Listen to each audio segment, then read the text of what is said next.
Okay mister हो रहा है। और यार ये पहले बिल्कुल छोटी सी चीजें देखते हैं, बिल्कुल 10th क्लास के लेवल से चालू करते हैं। 10th क्लास में लास्ट में हमें बेसिक जो सबसे छोटी सी चीज हम ये करते हैं, 3x + 2y = 3x + 2y = 12। इसकी प्लॉटिंग हमें सिखा देते हैं 9th क्लास में, हाँ सर। सिखा देते हैं। तो उसमें हम करते क्या है, उसमें हम क्या करते हैं, x लेते हैं, y लेते हैं, उसके 2-3 पॉइंट्स लेके उसको प्लॉट कर देते हैं, है ना। जैसे x = 0 ले लिया तो y 6 आ गया, y 0 ले लिया तो x 4 आ गया, 0 6 ले लिया, 0 6 ले लिया आपने, 0 6 यहाँ पर आ गया और 4 0 यहाँ पर आ गया, और ये आपकी लाइन प्लॉट होगी। ये सर हाँ हो सर। सर। हाँ तो सर। ये लाइन होगी 3x + 2y = 12। अब इस चीज में एक दो चीजें देखिए, एक दो चीजें इस चीज में समझने की कोशिश करता है कि जब तक हम 10th क्लास में आए थे, हम आईसीएसई के हिसाब से बात कर रहे हैं, तो आईसीएसई में 9th क्लास में तो आपको प्लॉटिंग सिखा दी थी। जब तक आप 10th क्लास में आए थे तो आपको ये बता दिया था कि सर y = mx + c। और जी हाँ या ना? हाँ सर। और जी इसमें m क्या है? Slope sir, slope of the line. m जो है सर वो स्लोप है। और हमें ये भी बता दिया था कि जो स्लोप होती है वो tan थीटा होता है। Yes sir, no sir? हाँ सर।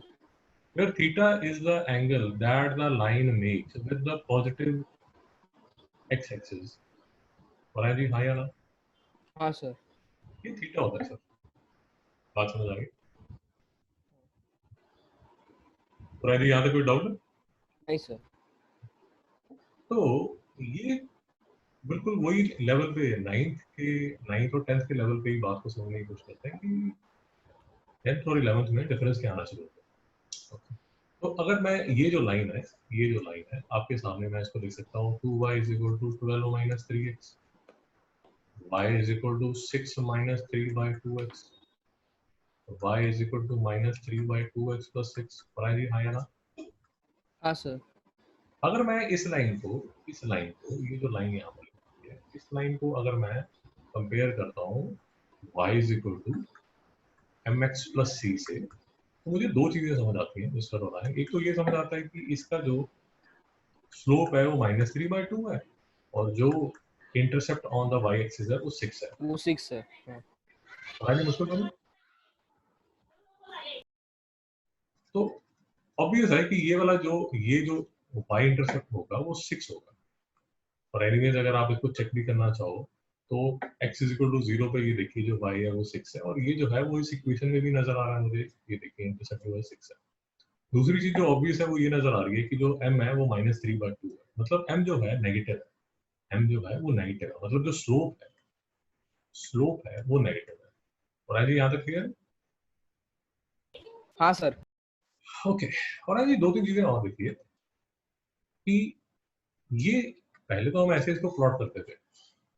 अब जब आप 11th में आते हैं तो इसको ऐसा बोलना शुरू कर देते हैं, ये वाली जो इक्वेशन है उसको ऐसे बोलना शुरू कर देते हैं कि x जो है वो इंडिपेंडेंट वेरिएबल है, और y जो है वो डिपेंडेंट वेरिएबल है। कहने का मतलब क्या हुआ? सिंपल सी बात है कि y जो है वो डिपेंड करेगा कि x की वैल्यू पे, कि x कौन सी वैल्यू ले रहा है। अगर x 0 ले रहा है तो y इस हिसाब से चेंज होगा, अगर x 4 है तो इस हिसाब से होगा। अगर x ने लेट अस अज्यूम 10 ले लिया वैल्यू, x = 10 ले लिया, तो आप यहाँ 10 की वैल्यू डालेंगे, 2 5 10 -15 प्लस 6 कितना आ जाएगा, -9। और आइए हाँ या ना? हाँ सर। ठीक है, कैलकुलेशन ठीक है ना मेरी? 2 5 10 -15 प्लस 6, हाँ ठीक है, -9। तो x = 10 पे ये देखिए यहाँ कहीं अराउंड x = 10 पे y = -9। तो बेसिकली x जो है वो इंडिपेंडेंट वेरिएबल है और y जो है वो डिपेंडेंट वेरिएबल है। और हाँ जी, यहाँ तक क्लियर? हाँ सर। तो हमने जो अभी तक 10th क्लास में जो हमने किया था, 10th क्लास में हमने जो किया था उसमें सिर्फ ये बताया कि सर x जो है दैट वुड बी लेट से 2x + 7। ये जो इक्वेशन है ये बेसिकली लीनियर इक्वेशन है। ये equation of a straight line है, equation of a straight line. और इसमें भी थोड़ा सा हमने 3-4 तरह की हमने लाइन देखी थी। पहले हमने ये लाइन देखी थी, ये जो लाइन है इसमें थीटा पॉजिटिव है तो स्लोप पॉजिटिव होगी। इस केस में थीटा नेगेटिव है तो जो स्लोप है वो नेगेटिव होगी। फिर हमने ये केस किए थे, हॉरिजॉन्टल लाइन हमने ली थी, हॉरिजॉन्टल लाइन में जो स्लोप है वो 0 होगी, और अगर ये वर्टिकल लाइन है तो इसकी जो स्लोप है उसको बोल देते हैं नॉट डिफाइंड। और जी हाँ या ना? हाँ सर। कोई डाउट तो नहीं आपको यहाँ तक? नहीं सर। तो वैसे तो 10th क्लास में भी लिखा हुआ था कि जो m था वो tan थीटा था, m जो था वो tan थीटा था। तो आप इसको ऐसे भी समझ सकते हैं कि थीटा जब 0 होगा तो स्लोप 0 होगी, थीटा जब ग्रेटर देन 0 लेस देन 90 होगा तो जो स्लोप है वो पॉजिटिव होगी। जब थीटा 90 हो जाएगा तो जो स्लोप है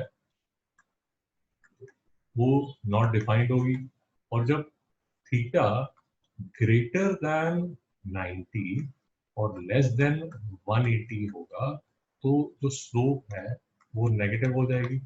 और आयन जी कोई डाउट है यहाँ तक? नहीं सर। यहाँ पर ये एक्यूट है, यहाँ पर ये ऑब्ट्यूज है, और थीटा जब 180 हो जाएगा तो स्लोप हमारी क्या हो जाएगी, स्लोप स्लोप हमारी क्या हो जाएगी, tan ऑफ 180 डिग्री। और आयन जी यहाँ तक क्लियर? हाँ सर। ओके। और आयन जी tan का आपने ग्राफ प्लॉट करना आपको समझ आया था नहीं आया था? सर नहीं समझा, टैंक का नहीं समझा था। टैन का नहीं समझा था, ठीक है। मैं सिर्फ यहाँ बना देता हूँ बट ज्यादा एक्सप्लेन नहीं करता, वो किसी और लेक्चर में ये मैं आपको एक्सप्लेन कर दूंगा, चलेगा? तो अभी सिर्फ देखने के लिए देख लीजिए, ये 0 है, ये 90 डिग्री है, ये 180 डिग्री है, ये 270 डिग्री है। तो tan 180 ये देखिए यहाँ पर tan 180 क्या हो जाता है, 0। और आगे ग्राफ को छोड़ के बाकी चीजें समझ आ गई? सर्कल था ना, सर्कल समझ आया, सर्कल था ना वो। वो एक दो तरह तो आप दो तरह कर सकते हैं, एक तो वो मैजिक सर्कल था और दूसरे ग्राफ्स थे। हाँ सर। तो ये ये ग्राफ को छोड़ के, ये वाले टैन के ग्राफ को छोड़ के बाकी चीजें क्लियर है? हाँ सर, बाकी सब क्लियर है। तो y is equal to 2x plus 7, इसमें जो y है वो डिपेंडेंट वेरिएबल है, y जो है वो डिपेंडेंट वेरिएबल है, और जो x है वो इंडिपेंडेंट वेरिएबल।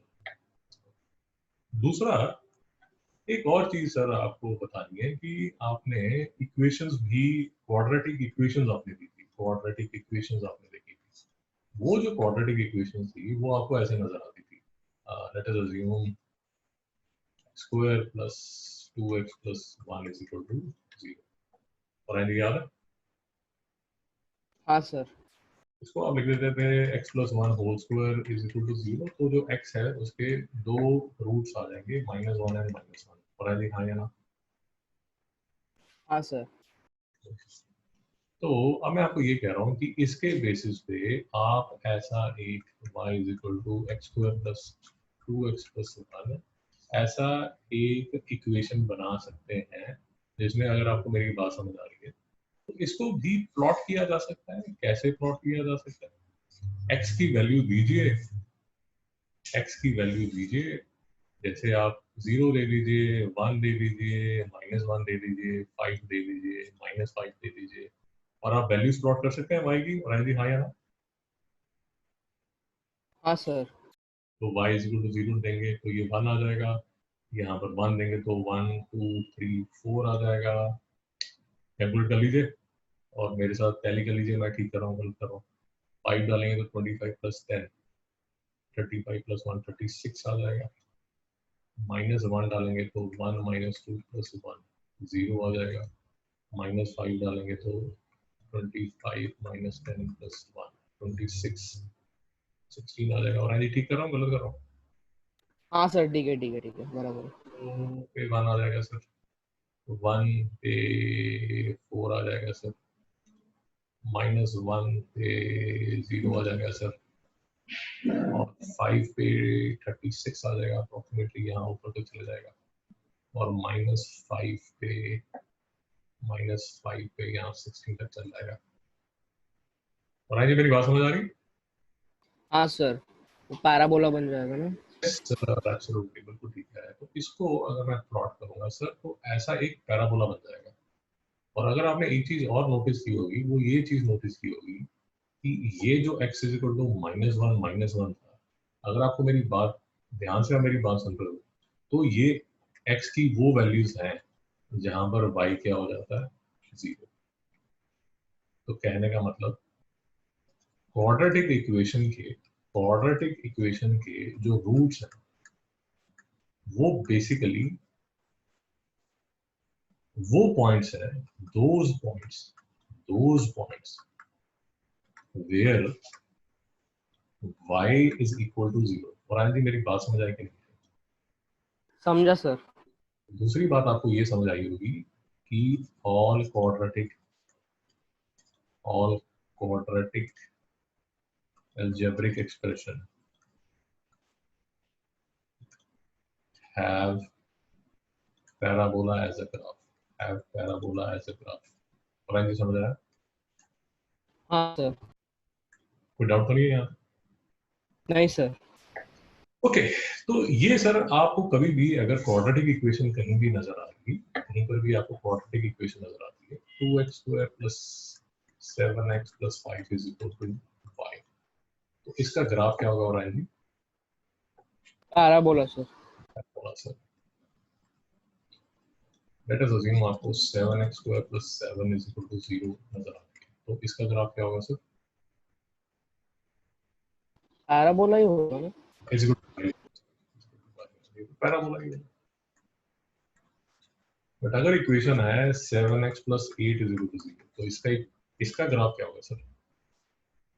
एक लाइन होएगा, स्ट्रेट लाइन होगा सर। स्ट्रेट लाइन होगा, वेरी गुड। लीनियर इक्वेशन है। लीनियर इक्वेशन है, linear equation, linear equation, linear equation. अगर मेरे पास x² = y होगा, तो ये इसका ग्राफ क्या होगा सर?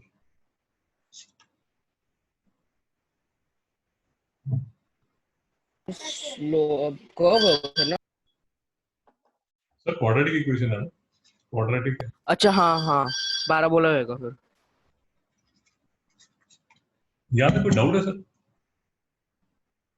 नहीं सर। अगर यहाँ तो कोई डाउट नहीं है सर, ये तो हमने 10th में भी देखे थे, और बट हमने ज्यादा शायद उसकी जो ग्राफ है उस पर ज्यादा फोकस नहीं किया था। ऑफ कोर्स ये जो क्वाड्रेटिक इक्वेशन का जो ग्राफ है, इसको भी डिटेल में किया जाता है, डिटेल में किया जाता है, मतलब इसकी भी प्रॉपर्टी स्टडी की जाती है। ये देखिए, ये जो लाइन है, ये लाइन ऑफ सिमेट्री, ये जो है ये इसका लोएस्ट पॉइंट है। ये सब बातें इस लेक्चर में नहीं कर रहे, कभी नेक्स्ट लेक्चर में करेंगे। Properties of quadratic equation graphs. और जी बात समझ आई? हाँ सर समझा। ठीक है, वो एक सेपरेट टॉपिक है, वो फिर कभी करेंगे। क्योंकि जो ये आपके पैराबोला है, ये भी फिर अलग अलग शेप लेनी शुरू कर देता है। जैसे ऐसा पैराबोला नजर आ जाएगा, ऐसा नजर आ जाएगा, ऐसा नजर आ जाएगा। पैराबोला ऐसा नहीं होगा, ऐसा भी आ जाएगा, ऐसा भी हो जाएगा, ऐसा भी हो जाएगा, ऐसा भी हो जाएगा। वो कभी फिर किसी और में करेंगे। बेसिकली मैं इसमें तो आपको कैलकुलस का ज्ञान देने की कोशिश करूंगा। उसके बाद, और कैलकुलस का ज्ञान देने के लिए बेसिकली मुझे थोड़े से ग्राफ चाहिए, जिनकी हेल्प से मैं आपको जो ज्ञान है वो बढ़िया ज्ञान दे सकता हूँ। लेट अस अज्यूम ओरायन जी, आपके पास ये कर्व्स हैं, y = √x, y = x³, y = 3x² + 7x² + 5, y = e⁻x, y = log x।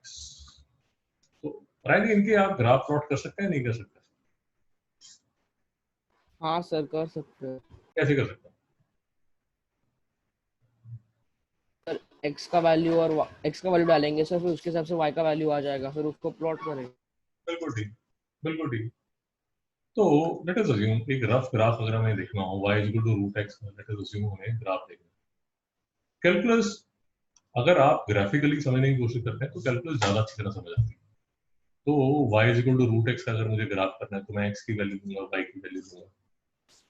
अच्छा, अब मुझे थोड़ा सा यहाँ एक छोटा सा डिसीजन ये लेना पड़ेगा कि जो x है वो नेगेटिव वैल्यू ले सकता है और जी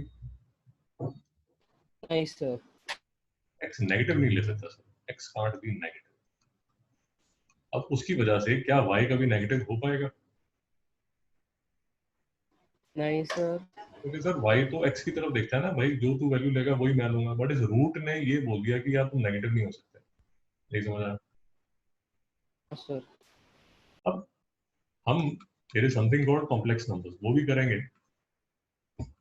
करेंगे, बट आज हम ये मान के चल रहे हैं कि जो आपका x और y है वो दोनों के दोनों रियल नंबर है। और आएंगे थोड़ी सी बात समझ आई? सर एक डाउट था मुझे, अगर हम उसका रूट लेंगे तो फिर वो प्लस माइनस हो जाएगा सर ना वो?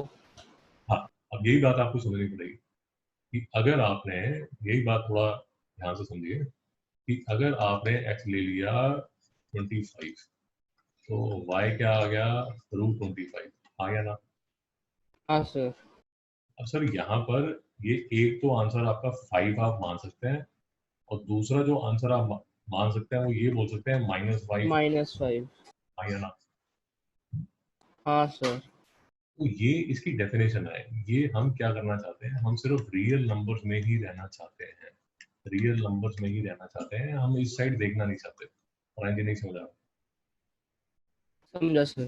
क्योंकि ये वाली जो गली है, ये वाली जो रोड है, ये हमें किसी अलग रास्ते पे लेके जाएगी, वो अलग चक्कर है, वो जब आएगा तब करेंगे। बट आज हम इसी रियल नंबर की दुनिया में रहना चाहते हैं। और आगे समझ आ रहा? हाँ सर समझा। तो इसलिए मैं आपको ये कह रहा हूँ कि सर आज हम जो दुनिया में रहेंगे उसमें जो एक्स है उसको हम पॉजिटिव ही मानेंगे। और इस दुनिया में जब तक हम इसको पॉजिटिव मानते रहेंगे या जीरो मानते रहेंगे, तो ये जीरो हो सकता है, ये 4 हो सकता है, ये 9 हो सकता है, ये 25 हो सकता है, बीच में भी कुछ हो सकता है। बट यहाँ पर अगर आप मेरी बात समझ रहे हैं तो यहाँ पर जो सॉल्यूशन है वो फटाफट निकल जाएंगे। और आगे नहीं समझ रहा? समझा सर।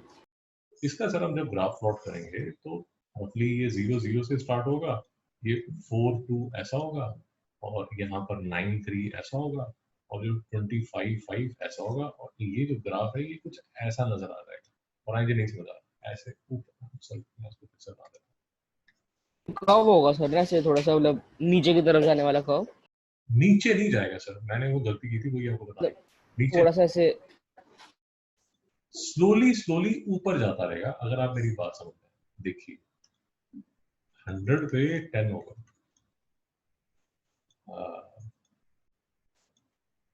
10,000 पे 100 होगा। और आगे नहीं समझ आया? और सर फिर वो एक स्ट्रेट लाइन होगी, इससे कब होगा सर ना वो? हाँ, मैं आपको यही दिखाने की कोशिश कर रहा हूँ, और थोड़ा देख समझने की कोशिश कीजिए कि ये जो एक्स है वो देखिए कितनी फास्ट बढ़ रहा है, बट जो वाई है वो धीरे धीरे बढ़ रहा है। इसलिए ये ग्राफ कभी नीचे नहीं आने वाला, बट ये ऊपर ही धीरे धीरे चलेगा। और आगे नहीं समझ आया? समझा सर। क्योंकि अगर आप 100 पे भी पहुंच जाएंगे, अगर आप 100 पे भी पहुंच जाएंगे तो ये बाई की तरफ पहुंचा होगा, सॉरी, आप यहाँ नीचे 100 पे, हाँ 100 पे पहुंचेंगे तो ये पहुंचा होगा 10 तक। बट आप अगर 10,000 तक पहुंच जाएंगे तो ये पहुंचा होगा सिर्फ 100 तक। ये नीचे कभी नहीं आएगा, नीचे कभी नहीं आएगा, बट ऊपर भी स्लोली चलेगा। और आगे नहीं चलता। समझा सर। कोई डाउट तो नहीं है यहाँ तक? नहीं सर। तो ये y equal to root x का ग्राफ है। अगर y equal to root x का ग्राफ आप बना सकते हैं तो थोड़े से और जो ग्राफ्स हैं, जैसे 5 रूट एक्स प्लस 3 या 10 रूट एक्स प्लस 24, ये भी आप बना सकते हैं, हाँ या ना? हाँ सर। प्रोसीजर तो यही होगा यार। और हम ग्राफ बनाना क्यों चाहते हैं? ग्राफ हम इसलिए बनाना चाहते हैं क्योंकि कैलकुलस समझना आसान हो जाता है अगर आपके जो ग्राफ्स हैं वो आपके टिप्स पे हो। मतलब y equal to root x का अगर आपने ग्राफ देखा तो आपको थोड़ा सा आइडिया होना चाहिए कि उसका ग्राफ चलता कैसे है। और आगे को डाउट है? नहीं sir. y equal to x cube का भी ग्राफ बना सकते हैं। हाँ सर। बना सकते हैं सर, x और y की वैल्यूज डाल दीजिए, x की वैल्यू डालते रहिए, 0 डाल दीजिए, 1 डाल दीजिए, -1 डाल दीजिए, 5 डाल दीजिए, -5 डाल दीजिए, 10 डाल दीजिए, -10 डाल दीजिए। इसमें तो कोई आपसे पूछ नहीं रहा, आप प्लस माइनस जो भी डाल सकते हैं। 0 डालेंगे तो 0, 1 पे 1, -1, 5 डालेंगे तो 125, -125, 1000, -1000। और आगे कोई डाउट आ रहा है? नहीं सर। तो मैं आपको सिर्फ यही कह रहा हूँ कि 10th तक यूजुअली हम सिर्फ लीनियर इक्वेशन और क्वाड्रेटिक की बातें करते हैं, बट जैसे जैसे हम 11th में जाते हैं तो हम we should be very okay with कि अलग अलग ग्राफ आएंगे तो उसको प्लॉट करने में हमें कोई वो हिचकिचाहट नहीं होनी चाहिए, और थोड़ा सा आपको ट्रेंड समझ आ जाना चाहिए। जैसे मैं इसमें ट्रेंड समझने की कोशिश कीजिए, 0 पे 0 है, 1 पे 1 है, -1 पे -1 है, बट जैसे 5 पे जाता है तो ये देखिए y कहाँ भाग जाता है, नहीं समझ आ रहा। समझा सर। जब तक आप 10 पे जाएंगे ये देखिए कहाँ भाग जाएगा। तो ये अगर आप मेरी बात समझ रहे हैं, ये जो ग्राफ है बेसिकली, अगर इसका आप ट्रेंड देखेंगे तो ये ग्राफ ओवरऑल आपको ऐसा नजर आएगा। नहीं समझ आया, सॉरी। इसका जो ट्रेंड है, इसका जो ट्रेंड है वो ये है कि थोड़े से x के से जो y है वो बहुत ज्यादा भागता है, और एनजी नहीं समझा। हाँ समझा सर। ये ट्रेंड आपको यहाँ नजर आ रहा है। जैसे पहले हमने जो ग्राफ किया था उसमें x x तेज भाग रहा था बट y स्लोली भाग रहा था। यहाँ उल्टा है, यहाँ x आराम से चल रहा है बट y भाग रहा है, और एनजी नहीं समझा। समझा सर। तो अगर हम इसका ग्राफ प्लॉट कर सकते हैं तो ये जो है ये क्यूबिक इक्वेशन है, क्यूबिक इक्वेशन, क्यूबिक इक्वेशन। और एनजी समझा?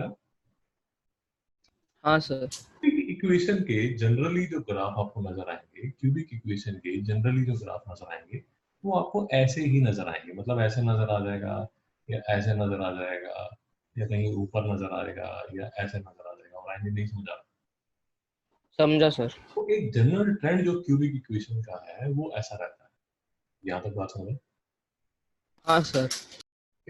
अब अगर आपको थोड़ा क्लास के बाद R&D करना चाहिए। R&D कहाँ से करेंगे? ये आपकी, ये मिस्टर ओरायन आपकी महाराष्ट्र बोर्ड की क्लास 11 की पार्ट 2 है। आपने बुक्स ले लिए? सर अभी तक नहीं, मेरे पास सिर्फ ना पार्ट 1 का गाइड्स है, मतलब वो लाया था। तो मतलब मेरे पास मैथ्स फिजिक्स और केम का पार्ट 1 का गाइड्स है बस, और टेक्स्ट बुक्स लाने का है अभी। अरे इसका पीडीएफ है कि नहीं आपको पता है ना, डाउनलोड हो जाती है। हाँ पीडीएफ है सर, पीडीएफ है, वो हार्ड कॉपी नहीं है मेरे पास। चलेगा, पीडीएफ भी चलेगा, मुझे कोई हार्ड कॉपी की जरूरत नहीं है। तो ये पीडीएफ अगर आप ये 11th क्लास की बुक देखेंगे पार्ट 2, तो पेज 110 नोट कर लीजिए, page 110, page 110, chapter number chapter number 6 functions, note कर लीजिए। फंक्शंस क्या होते हैं नहीं होते हैं उसको गोली मारिए, हमें तो अभी बेसिक ग्राफ्स देखने हैं कि ग्राफ्स यूजुअली इनके कैसे नजर आते हैं। एक कंफर्ट चाहिए हमें ग्राफ से। हमारी बात समझ आ रही? तो हाँ सर। ये हमारा लीनियर ग्राफ है, ये हमने लीनियर जो ग्राफ है वो है, ये हमारा क्वाड्रेटिक ग्राफ है। ये देखिए ये रहा हमारा क्यूबिक ग्राफ। हम एक कंफर्ट चाहते हैं ग्राफ से। ये देखिए ये हमारी क्वाड्रेटिक इक्वेशन है, क्वाड्रेटिक इक्वेशन में ये पैराबोला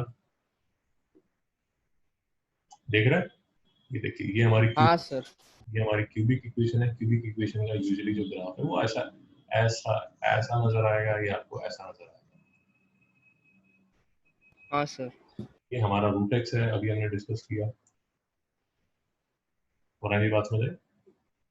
अगर आप हाँ सर। अगर आप रूट एक्स कंपेयर कर सकते हैं तो इसको कंपेयर कीजिए एक्स रेज टू पावर 1/3 से। तो ये बड़ा इंटरेस्टिंग सा केस बनता है। ये देखिए अगर आप ये फंक्शन लेते हैं y is equal to x 1/3, तो अब इंटरेस्टिंग केस ये बनता है कि इस केस में आप जो x है उसको नेगेटिव नहीं कर सकते, बट इस केस में आप x को नेगेटिव कर सकते हैं। और आएंगे नहीं समझ आ रहा हाँ सर समझा। क्योंकि ये देखिए आपके सामने करता हूँ, ये बड़ा, अगर आप इनको कंपेयर करोगे तो बड़ा इंटरेस्टिंग केस बनता है। ये देखिए ज्यादा प्लॉट कर दिया मैंने। ये -81 ले लीजिए, -27 ले लीजिए, -9 ले लीजिए, 3 0 ले लीजिए, 9 ले लीजिए, 27 ले लीजिए, 81 ले लीजिए, तो यहाँ पर -3 आ जाएगा, नहीं 3 सीधा 9, सॉरी आ जाएगा 27 3 का है, 81 नहीं है। एक सेकंड यार, एक सेकंड गड़बड़ कर दिया, गड़बड़ कर दी एक सेकंड।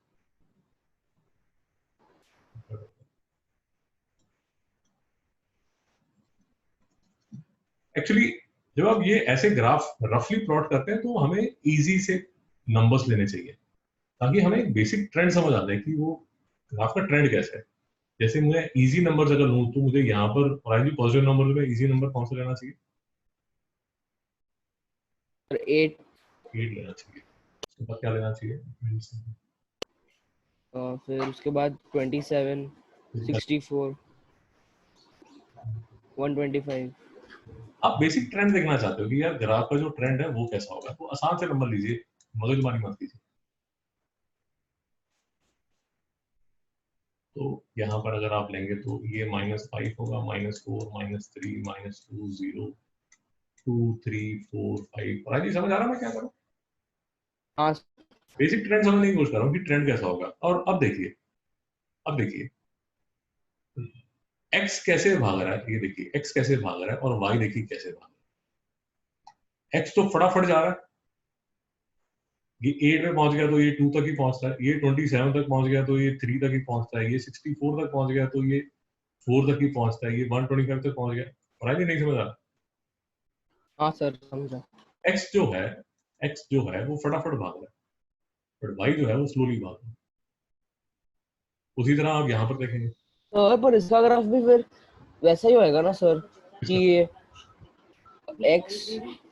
अच्छा अच्छा अच्छा समझा समझा। बात समझे?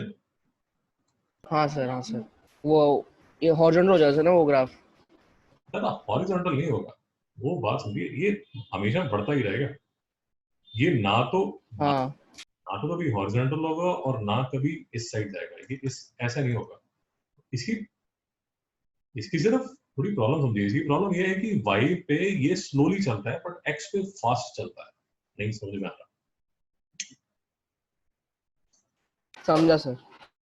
ये ऐसे बेचारा धीरे धीरे धीरे धीरे धीरे धीरे धीरे ऊपर चलता रहेगा और ये साइड भी ये धीरे धीरे धीरे धीरे धीरे ऐसे नीचे जाता रहेगा, ये कभी हॉरिजॉन्टल नहीं होगा। आप इसकी अगर प्रॉब्लम समझ रहे हैं, मैं आपको इसकी एक्सट्रीम प्रॉब्लम समझाता हूँ।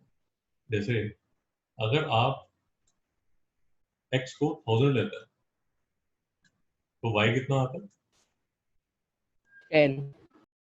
ये इसकी प्रॉब्लम है। अब x तो आ गया 1000 तक और y है सिर्फ 10 तक। तो अपने ग्राफ पेपर में इमेजिन कीजिए कि x 1000 प्लॉट करना है सर आपको। ये इसकी प्रॉब्लम है। वो बेचारा ऐसा नहीं है, वो नीचे कभी नहीं आना चाहता, ना वो कभी हॉरिजॉन्टल लाना चाहता है, बट उसकी स्पीड जो है वो स्लो है। समझ उसको आ रहा है। तो आपकी क्लास में लौंडे होते थे, उनको समझ आता था बट स्लो समझ आता था। ऐसा नहीं होता था वो बेवकूफ होते थे, बट आपको जो चीज 8 मिनट में समझ आती, आपको जो चीज 2 मिनट में समझ आ जाती थी उनको 8 मिनट में आती थी, आपको जो 5 मिनट में आती थी उनको 125 मिनट्स में आती थी, बट आती तो थी। पता नहीं डाउट। नहीं सर समझा। ओके सर, अगर समझ आ गया तो ये देखिए, ये हमारा y √x है। इसका अगर आप देख लीजिए तो मैं आपको ये कर बेसिकली मैं आपको ये बताने की कोशिश कर रहा हूँ। बेसिकली ये जो कुछ ग्राफ्स हैं ये कैलकुलस में बहुत ज्यादा चलते हैं, बहुत ज्यादा यूज होता है। ये एक और हिट ग्राफ है, इसको भी थोड़ा समझने की कोशिश करते हैं। y = 1/x, y = 1/x, इसको भी समझने की कोशिश करते हैं। अब देखिए ये भी इंटरेस्टिंग केस बनता है, काफी इंटरेस्टिंग केस बनता है। इसकी भी अगर आप प्रॉपर्टी समझने की कोशिश करेंगे तो देखिए 1 ले लीजिए, 2 ले लीजिए, 10 ले लीजिए, 100 ले लीजिए और फिर हाफ ले लीजिए, 1/10 ले लीजिए और 1/100 ले लीजिए। तभी आपको समझ आ जाएगा कि इंटरेस्टिंग क्यों बनता है। 1 पे 1, 2 पे हाफ, 1/10, 1/100 बट यहाँ 2, यहाँ 10, यहाँ 100, और आएंगे नहीं समझ। समझा सर। अब इसका रिजल्ट क्या होता है? रिजल्ट क्या होता है सर?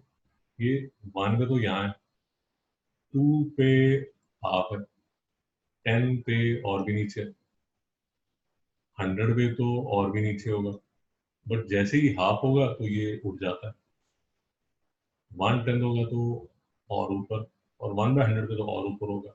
और आज ये ट्रेंड समझ आया? हाँ सर। इसका ग्राफ इस साइड ऐसे होगा, अगर आप अच्छी तरह देखना चाहते हैं तो ये देखिए, ये देखा आपने? जैसे जैसे 1 के बाद 1 के बाद जैसे जैसे नंबर्स बड़े हो रहे हैं तो ये नीचे बैठता जा रहा है, और जैसे जैसे नंबर छोटे हो रहे हैं ये इंटरवल में जब नंबर छोटे होते हैं तो ये भागता है ऊपर। और एनी डाउट नहीं सर, समझा सर। है? अब इसी की नेगेटिव साइड देखिए, इसी की नेगेटिव साइड देखिए, इसी को नेगेटिव कर देता हूँ, सारा को नेगेटिव कर देता हूँ, ठीक है ना? कर सकता हूँ ना? हाँ सर। यही तो नहीं होगा। तो अब देखिए क्या ये गोल गिलाता है, -1 पे तो -1 शांति से बैठ जाता है, फिर -2 पे -1/2, यहाँ आ जाता है, -10 पे अब इस साइड चिपकना शुरू हो जाता है, देख रहे हैं आप चिपक रहा है इसके साथ, ये साइड। हाँ सर। और फिर आप जब -1/2 करते हैं तो अब जैसे जैसे नंबर आप यहाँ छोटे करेंगे तो ये नीचे की तरफ भागना शुरू हो जाएगा, और आज ये डाउट आ रहा नहीं सर। है। तो ये जो है ये और भी इंटरेस्टिंग ग्राफ है, और बात समझिए मैं बार बार इंटरेस्टिंग क्यों बोल रहा हूँ, ये ग्राफ ऐसा है, ये ग्राफ ऐसा है कि जब ये वैल्यू छोटी होती है, छोटी होती है मतलब फ्रैक्शन बन जाती है, प्रॉपर फ्रैक्शन बनती है, तो ये ग्राफ है नीचे की तरफ भागना शुरू हो जाता है, और ये केस में ऊपर की तरफ भागना शुरू हो जाता है। और आज ये समझ आया? हाँ सर। और इसमें देखिए, इसमें कैलकुलस का पहला फंडा आता है, और वो ये फंडा आता है कि जैसे अगर मैं आपको बोलूँ लिमिट x अप्रोचेस 0 1/x, और आज ये समझ आया? हाँ सर। तो ये इसका आंसर क्या होना चाहिए?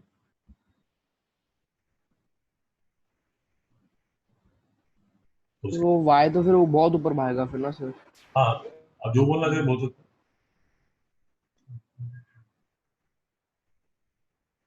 जो आप बोलना चाहिए, जो आपके दिमाग में आ रहा है बोल सकते हैं। का वैल्यू कुछ भी होगा तो बहुत ऊपर आ सकता है, इन्फिनिटी तक। हाँ। हाँ इंफिनिटी हो, उसका आंसर इंफिनिटी है। मेरी बात समझ आई नहीं है? हाँ सर। ये ग्राफ का, ये कैलकुलस का पहला फंडा है, ये जो लिमिट का फंडा है ये कैलकुलस का फंडा है।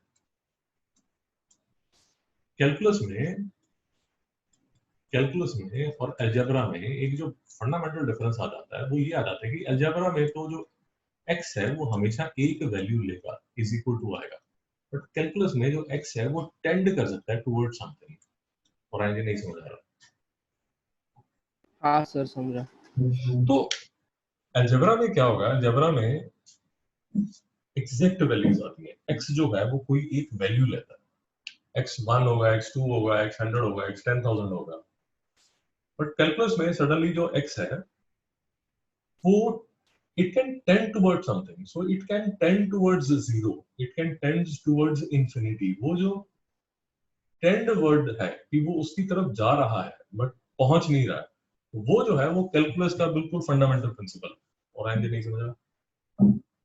समझा सर। कैलकुलस में आप लिमिट से ये बोल सकते हैं बेसिकली कि ये चीज बहुत बहुत बहुत बहुत बहुत छोटी है, और ये चीज बहुत बहुत बहुत बहुत बड़ी है। वो जो जीरो, टेंडिंग टुवर्ड जीरो और इन्फिनिटी का जो फंडा है वो कैलकुलस का बेसिक फंडा है। तो अगर आपने इसका आंसर बता दिया तो इसका आंसर बताइए, इसका आंसर क्या होगा?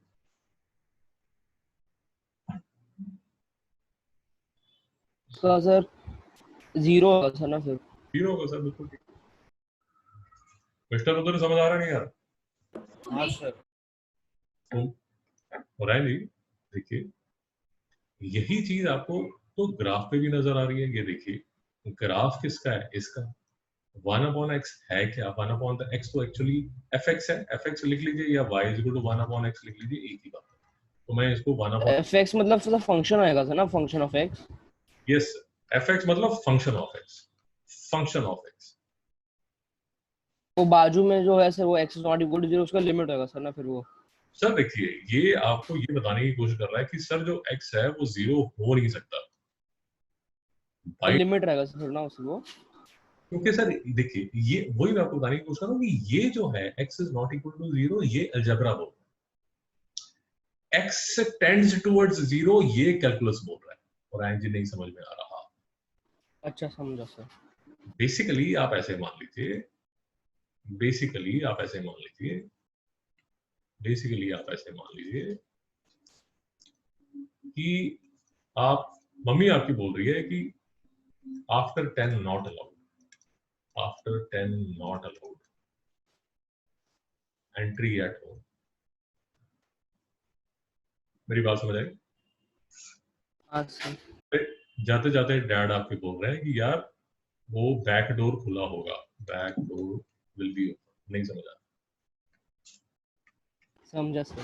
रूल तो ये है सर कि 10 बजे के बाद एंट्री अलाउड नहीं है, पर आपके जब आप पार्टी में जा रहे हो तो जाते जाते डैड ने बोला यार वो पीछे वाला दरवाजा खुला होगा। तो आपका जो अलजेब्रा है वो तो बोल रहा है कि दादा ऐसा है, एक्स जो है वो 0 अलाउड नहीं है क्योंकि फिर गड़बड़ हो जाएगी। बट कैलकुलस आपको एक ये बोलने की कोशिश कर रहा है कि ठीक है यार, एक्स को टेंडिंग टुवर्ड्स 0 बोल देते हैं, तो जो इस पूरे की जो वैल्यू है वो इंफिनिटी हो जाएगी। बेसिकली इंफिनिटी भी नहीं लिखना चाहिए, टेंडिंग टुवर्ड्स इंफिनिटी लिखना चाहिए, और आएंगे नहीं समझा। तो वो वापस हो रहा है कि ये लास्ट वाला पार्ट जरा कंफ्यूज हो गया मैं। सर फंडामेंटली इंफिनिटी कोई नंबर तो है नहीं,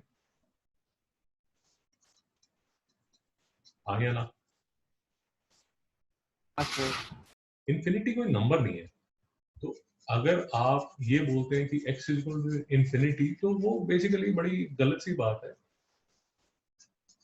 You can say कि a number is tending towards infinity. You can't say that it is infinity. नहीं समझ में आ रहा? समझा सर। सर मतलब अगर 1/x इज टेंडिंग टुवर्ड्स 0 तो x वुड बी इंफिनिटी ना सर, तो सर मतलब tending towards infinity. Basically basically आप ये कह सकते हैं कि सर ये जो लिमिट है when x approaches infinity, पहले तो ये समझिए कि ये जो fx है इसी को y से रिप्रेजेंट करके मैं 1/x लिख सकता हूँ। और जी यहाँ तो कोई डाउट है क्या? नहीं सर ये समझा। ये समझा? तो इस केस में जब मैं आपको बोल रहा था कि लिमिट x अप्रोचेस 0 1/x, तो इसका जो आंसर हम जबरदस्ती इंफिनिटी यहाँ पर लिख देते हैं। मैं आपको सिर्फ ये बताने की कोशिश कर रहा हूँ कि technically this is incorrect, because infinity कोई नंबर तो है नहीं। हाँ सर। तो आंसर बुक्स में भी लिखा होगा इंफिनिटी, आंसर में लिख दिया होगा उसने infinity, but technically this is incorrect. इसको बोलते हैं ऑर्थोडॉक्स जो है, ऑर्थोडॉक्सिकली ये इनकरेक्ट है। इसको बोलना चाहिए कि यस, दिस होल, ये जो पूरा ये जो आपका आंसर है, this will tend towards infinity. और आज मैं ये कहने की कोशिश कर रहा हूँ, मेरी बात समझ आ रही है आपको? हाँ सर। तो ये लिमिट एक्स अप्रोचेस 0, अब देखिए, अब ये इसको लिखने के दो स्टाइल हैं। लोग ऐसे भी लिखते हैं लिमिट एक्स अप्रोचेस 0 1/x, या आप ऐसे भी लिख सकते हैं fx, या आप ऐसे भी लिख सकते हैं। आपको मेरी बात समझ आ रही है? हाँ सर। ये जो y है वो, यहाँ ये जो y है वो y है, वो 1/x है। आपको ये कहने को चाह रहा हूँ।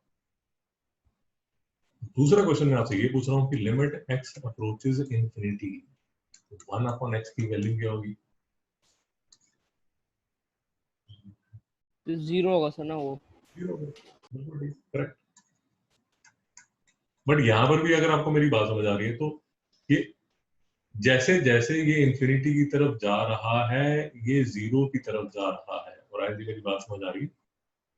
हाँ सर, पर सर फिर वो नेगेटिव इन्फिनिटी कब होगा फिर सर? वो कब होगा नहीं होगा वो लिमिट्स का सर अलग टॉपिक है, अलग चैप्टर है। वो जब लिमिट का चैप्टर करेंगे तब कर लेंगे। Okay sir. मेरी बात समझ आई?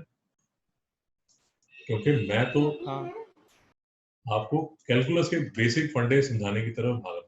कैलकुलस के बेसिक फंडे। आप जो क्वेश्चन पूछ रहे हैं वो ये पूछ रहे हैं कि सर देखिए, मैं और जी आपको बोल देता हूँ कि आप क्या मेरे से पूछ रहे हैं।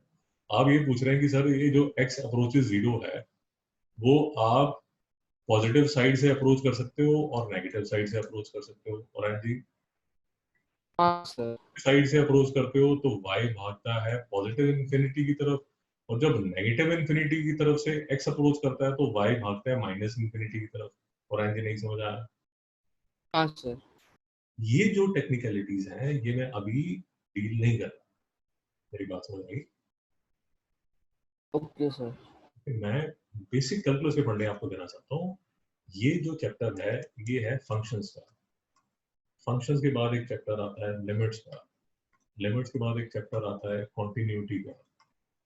कॉन्टिन्यूटी के बाद एक चैप्टर आता है डिफरेंशिएशन का। हमारी प्रॉब्लम ये है कि हमें डायरेक्ट यहाँ पर जाना है ताकि हम फिजिक्स समझ सकें। तो है जी हाँ या ना? हाँ सर। इसलिए हम सिर्फ वो टॉपिक्स कर रहे हैं जो हमें समझने की जरूरत है, बाकी हम सारे स्किप मार रहे हैं क्योंकि बेसिक पर्पस हमारा है फिजिक्स की तरफ बढ़ने का। और है जी समझ आया? हाँ सर। अगर आपको यहाँ तक समझ आ गया तो एक वेबसाइट है जो मैं आपको बताना चाहता हूँ। कभी भी आप फंक्शन को देखना चाहते हैं, एडमायर करना चाहते हैं, आपको स्क्रीन दिख रही है? हाँ सर दिख रहा है। तो ये एक वेबसाइट है desmos.com। इस पे जाके कोई भी आप ग्राफ बनाना चाहें तो ग्राफ बना सकते हैं। मैं आपको एक सैंपल दिखा देता हूँ। जैसे 2x, इसमें यहाँ पर ये देखिए, यहाँ पर एक बढ़िया सा उसने बना के रखा हुआ है, कीबोर्ड बना के रखा हुआ है। तो 2x² प्लस, ये हमारे जब हम कैलकुलस करेंगे, कॉन्टिन्यूटी लिमिट्स वगैरह करेंगे तो काफी कम आएगा। प्लस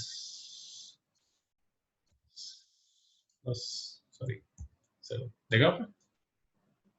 हाँ सर। राजी देखा? आपने आई गेस 10th में मेरे को पहले बताया था मुझे, आई थिंक। हाँ बताया था सर एक बार। ये 10th में आते जाते कभी बताया था आपको, बट अभी हाँ सर। अब हमें काफी यूज आएगा जब कैलकुलस, जब मैथ्स में कैलकुलस में हम लिमिट्स करेंगे, कॉन्टिन्यूटी करेंगे, तभी काफी हेल्प आएगी। हाँ सर। तो इसी में अगर लेट अस अज्यूम कि जैसे हमने अभी रूट वाले किए थे, तो मुझे अगर ये करना है, सॉरी, मुझे कोई दूसरा फंक्शन प्लॉट करना है, x रेज टू पावर 0.5। तो अगर आपको मेरी बात समझ आ रही है, ये रूट x का ग्राफ है। राइट जी समझ आ रहा है? हाँ सर। ये जो ग्राफ है ये y equal to root x का ग्राफ है। अगर आपको याद है उस टाइम हमने एक और बात ये की थी, लेट अस अज्यूम हमें 5 रूट x प्लस 9 का ग्राफ करना है, तो वो ऐसा होगा। और आज देखा आपको? हाँ सर। तो मैं बेसिकली आपको सिर्फ ये बताना चाहता हूँ, 5 रूट x प्लस 9, मैं आपको सिर्फ ये बताना चाहता हूँ कि हमारे पास अलग अलग भिन्न भिन्न तरह के जो ग्राफ्स आएंगे, उनको प्लॉट करने के लिए कई बार लिमिट्स, कॉन्टिन्यूटी आपका चैप्टर है, उसको समझने के लिए हमें ये डेस्मोस पे जाना पड़ेगा। एग्जाम्पल एक हमने इक्वेशन ये की थी, क्यूबिक इक्वेशन की थी, वो भी देख लीजिए तो आपको समझ आ जाएगा। ये वेबसाइट क्यों फायदा करती है। 7x क्यूब ले लेते हैं, 7x क्यूब ले लेते हैं, sorry 7x cube plus 8x² plus 5x plus 9। तो थोड़ा देखिए, इसको मैं डिलीट कर देता हूँ।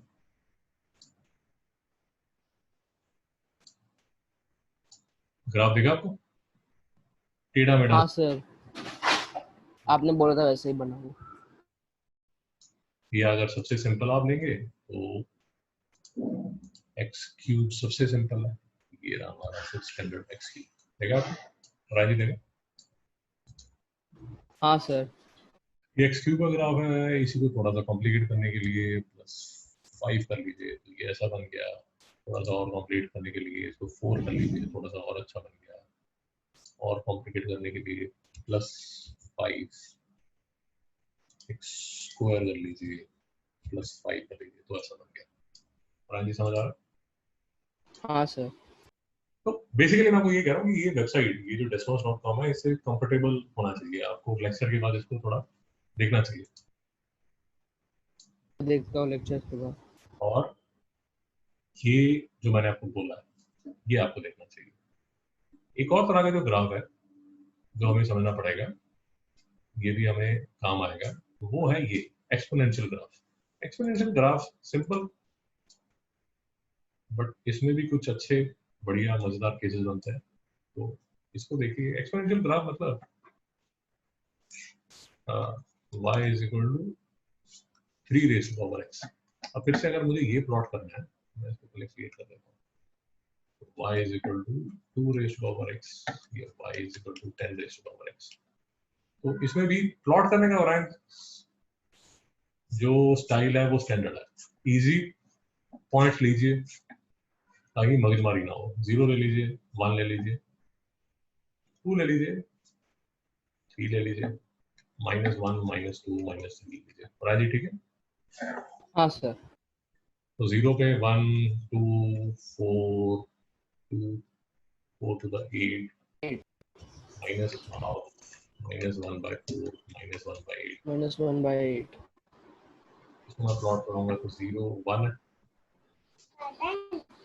1 पे 2 पे 4 3 पे 8 है और -1 पे साफ होता है।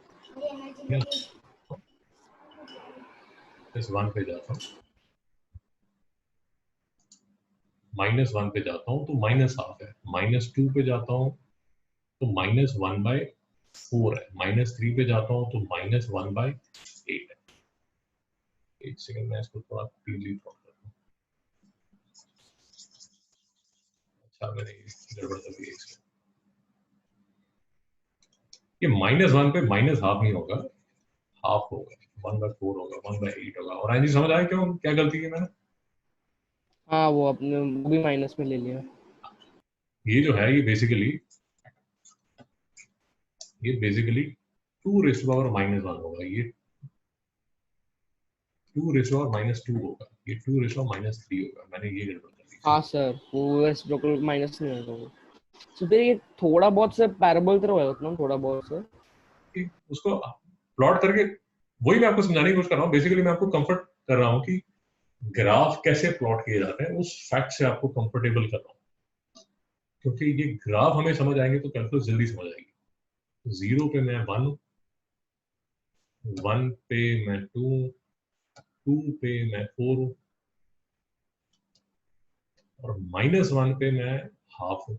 इसको रब कर देता हूँ। -1 इसको भी साफ कर देता हूँ।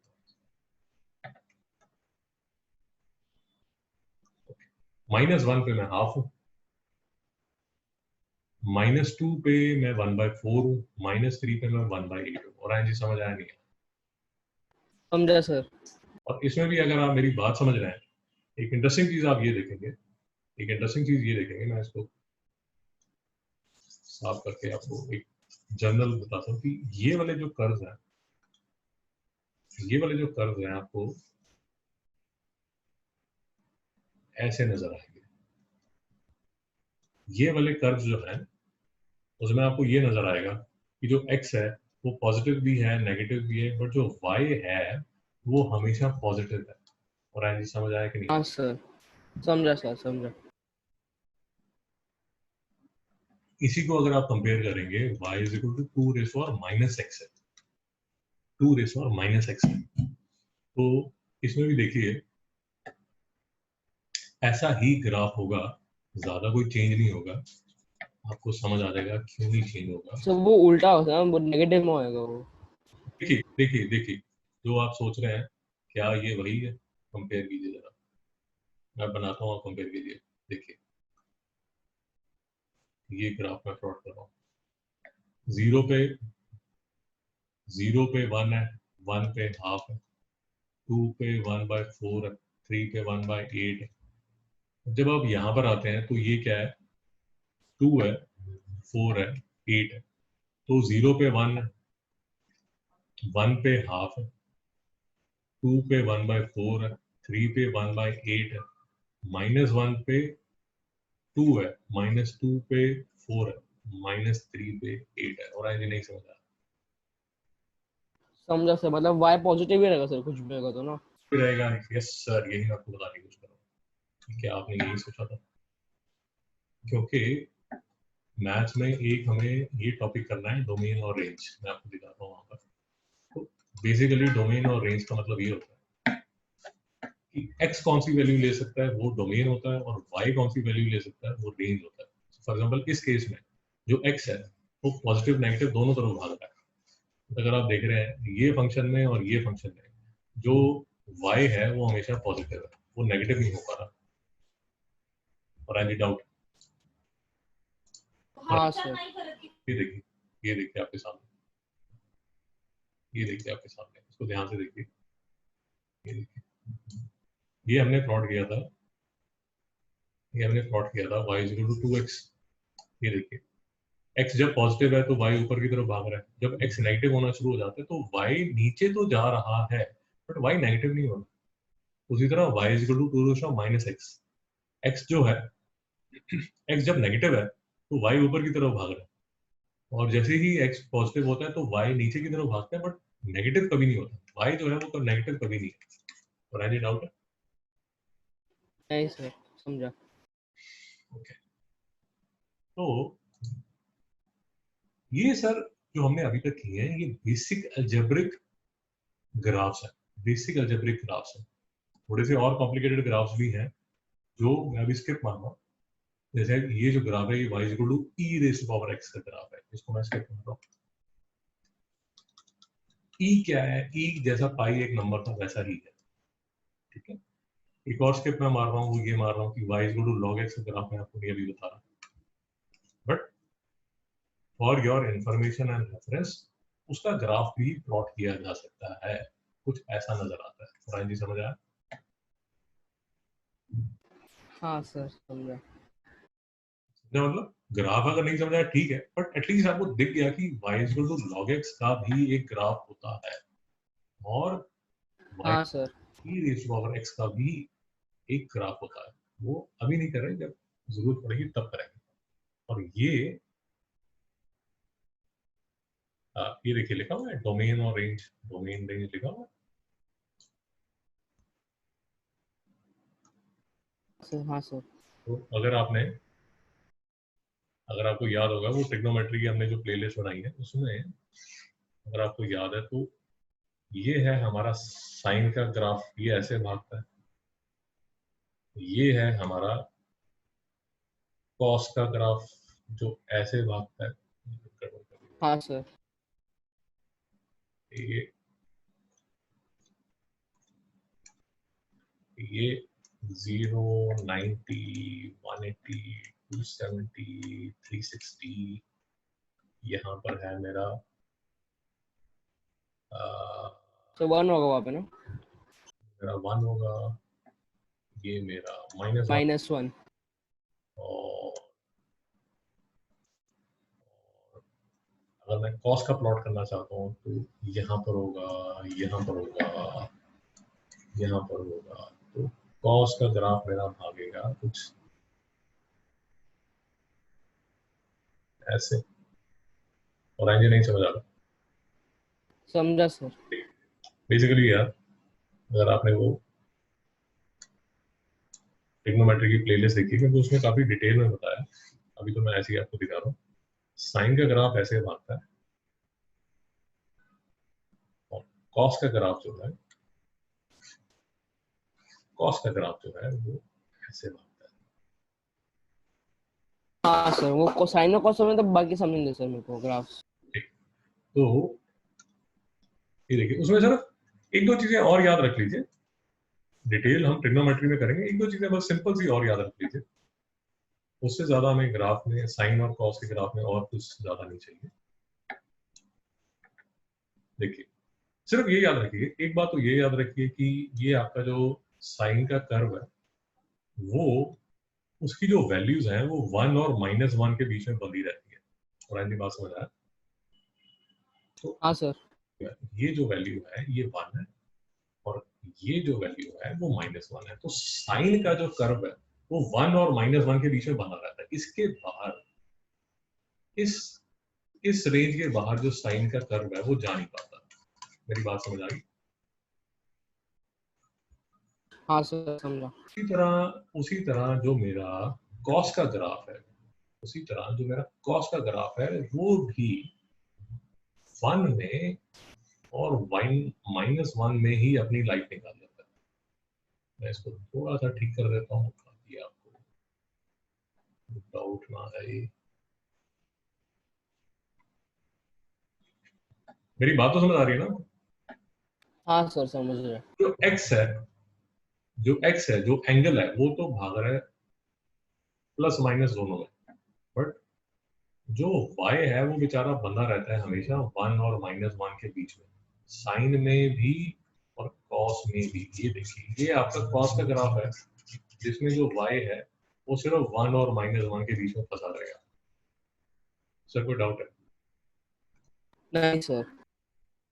तो ये मेरा 1 होगा, ये मेरा -1 होगा, और जब मैं साइन करूंगा तो ये मेरा 1 होगा और ये मेरा -1 होगा। ये है मेरे साइन और कॉस के ग्राफ। और जी कोई डाउट है? नहीं सर। थोड़ा सा मैं आपको टैन समझाता हूँ, नहीं जाऊंगा, थोड़ा सा समझाता हूँ। देखिए टैन में याद कर लीजिए, टैन में ऐसे याद कर लीजिए, टैन में ऐसे याद कर लीजिए। देखिए एक तो याद रखिए, एक तो सिंपल सी बात ये होती है कि साइन और कॉस में क्या होता है यार, ये जो पूरा साइकिल होता है ना ये 360 डिग्री का होता है। और ऐसी बात समझ, जो रिपीट करता है ना वो 360 डिग्री की बात करता है। जैसे इसमें भी जो साइकिल चलेगा वो 360 डिग्री का साइकिल चलेगा। और आज मेरी बात समझ आई नहीं आई? हाँ समझ रहे सर। साइन और कॉस में जो साइकिल रिपीट होता है वो 360 डिग्री की बात होता है। कहने का मतलब क्या होगा कि ये साइन का एक 360 डिग्री, ये साइन का दूसरा 360 डिग्री, ये साइन का तीसरा 360 डिग्री। उसी तरह अगर मैंने कॉस का दिखाना है, उसी तरह अगर मैंने कॉस का दिखाना है तो कॉस का ये पहला 360 डिग्री, ये दूसरा 360 डिग्री। मेरी लॉजिक समझ आ रहा है?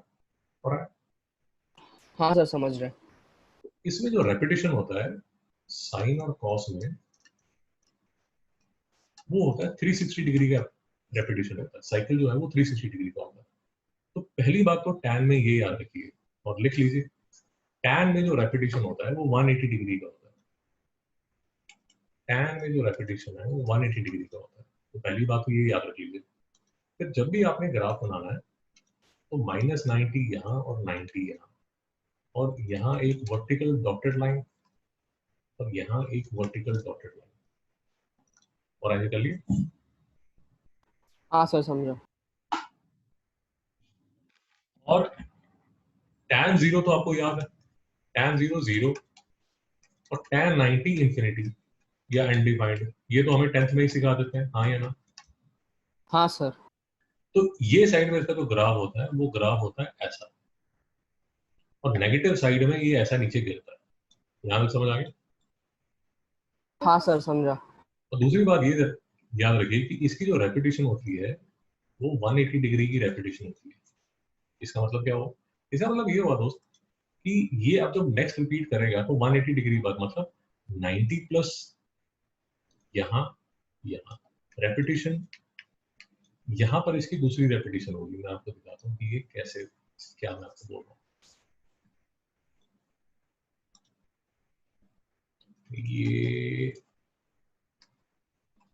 ये इसकी यहाँ से दूसरी रेपिटेशन होगी। और आगे नहीं समझा? समझा सर। तो टैन को याद रखने के लिए अगर आप कहीं पर भी टैन का ग्राफ देखेंगे ना तो ऐसे जैसे रेन हो रही होती है ना, रेन हो रही होती है, बारिश हो रही होती है, ऐसा नजर आता है कि टैन के ग्राफ की बारिश होती है। कैसे बारिश होती है? ऐसे। हाँ समझा सर।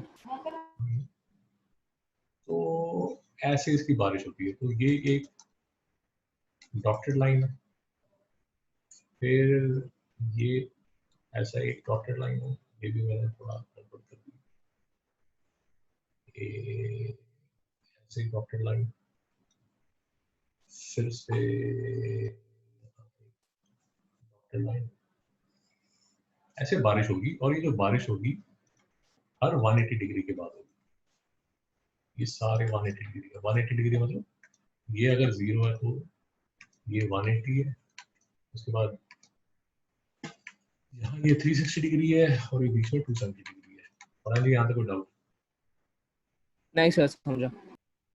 और हाँ जी, बेसिक हमने आज के लेक्चर में ग्राफ्स किए। ग्राफ में हमने ये सीखा लीनियर, क्वाड्रेटिक, रूट वाले, X raise to power -12, cube वाले, cubic. X raise to power 1/3, फिर हमने क्या देखा, 1/x वाला देखा, फिर हमने साइन कॉस टैन देखा, और क्या देखा हमने, हाँ हमने एक्सपोनेंशियल देख लिया। एक्सपोनेंशियल देख लिया मतलब 2 रेज़ टू पावर x या 10 रेज़ टू पावर x, ये हमने देख लिया। और क्या देखा हमने, ठीक है। फिर तो बेसिकली हमने बेसिक फंक्शंस को समझने के लिए, हमने कुछ अलजेब्रिक और ट्रिग्नोमेट्रिक ग्राफ्स देखे। और ग्राफ्स में भी, ट्रिग्नोमेट्रिक ग्राफ्स में हमने साइन कॉस टैन देखा। आपको पता है कि अगर डिटेल में आप देखना चाहते हो तो ट्रिग्नोमेट्री की प्लेलिस्ट में देखो, वहां पूरा पॉइंट वाइज समझाया हुआ है। आपको इसमें डाउट है ना सीकेंड और कोसीकेंड में?